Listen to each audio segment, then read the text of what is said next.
Welcome everybody to another look at a new Eureka release, and the latest release is The Most Dangerous Game from 1932, directed by Ernest B. Shudsak. I'm probably saying that wrong, but he directed King Kong and Mighty Joe Young, two big gorilla films, and also directed by Irving Pichel, who I haven't seen anything from before, but he did do the influential Destination Moon, which was one of the first proper sci-fi films to do with landing on the moon. And this clocks in at 63 minutes long. It's a really rather solid mix of horror, survival, and the thriller genres. And stars Joel McCrea, who was in Ride the High Country, Ramrod, two really rather good westerns, and Dead End.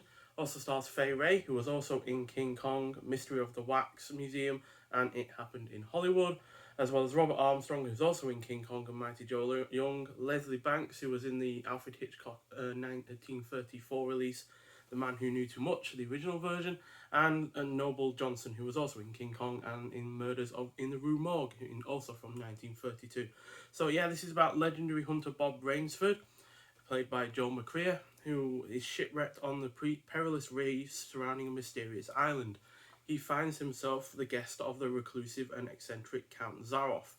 While he is very gracious at first, Zaroff eventually forces Rainsford and two other shipwreck survivors, brother and sister Eve and Martin Tobridge, to participate in a sadistic game of cat and mouse in which they are the prey and he is the hunter. So despite being nearly a century old, this was surprisingly effective in terms of the horror of the situation that our characters find themselves in, as well as having some really rather good thrilling moments. The cast is also really good. It is well paced. The chateau our antagonist makes for our antagonist makes for a really rather great setting, while the jungle sets that are reused from King Kong, which is something else I'll get onto in a minute, are convincing enough. It is way more violent than I anticipated, be it from severed heads in jars or on the walls as a trophy, like how they have trophy heads of animals. He's got trophy heads of people, as well as a henchman actually getting his back broken audibly, so you actually hear the snap, which is really rather quite violent for 1932. The plot is overall engrossing. The ship sinking scene is well executed. It's got a massive explosion that goes on, and it's a really nice miniature. It is nicely shot and even has solid tension. So yeah, like I was saying, the jungle set scenes for this are actually shared with King Kong, as they shot King Kong and this back to back.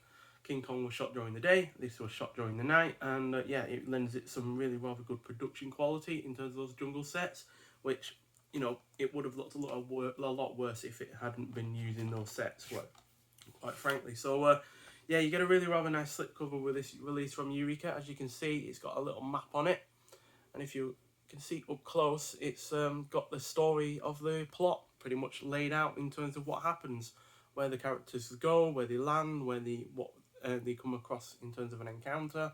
No, I didn't actually see that when I first watched it, so thankfully it didn't spoil it for me. But if you do get this release, then avoid that for spoilers if you haven't seen this before. And then there's the main artwork on the case,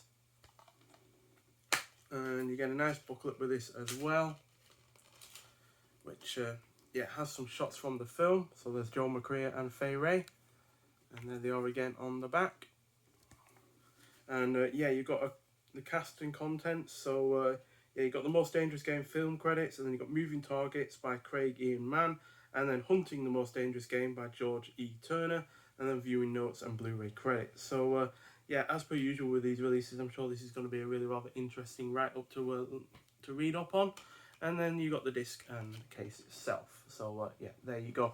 And this is a 1080p presentation on Blu-ray from a 2K restored scan of a German 35mm dub negative. So for some reason this film's pretty much lost in terms of the English original, so they had to find the dub negative of the German release, but you still got English audio, English characters speaking English and all that lot. So it's nothing like it's only in the German language or anything, but still really good film. And I highly recommend it if you're into these early 30s horror films, which I am, especially with the likes of Eureka giving such films a really rather wide berth in terms of what they can bring out.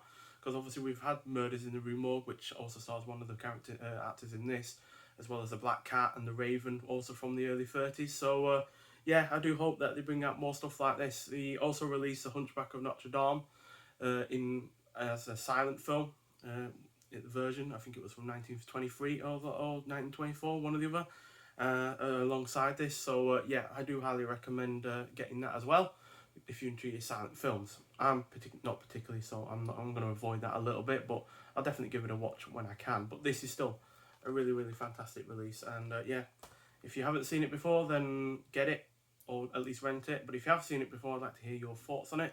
But nonetheless, thanks for watching, and I'll see you in the next one. Bye.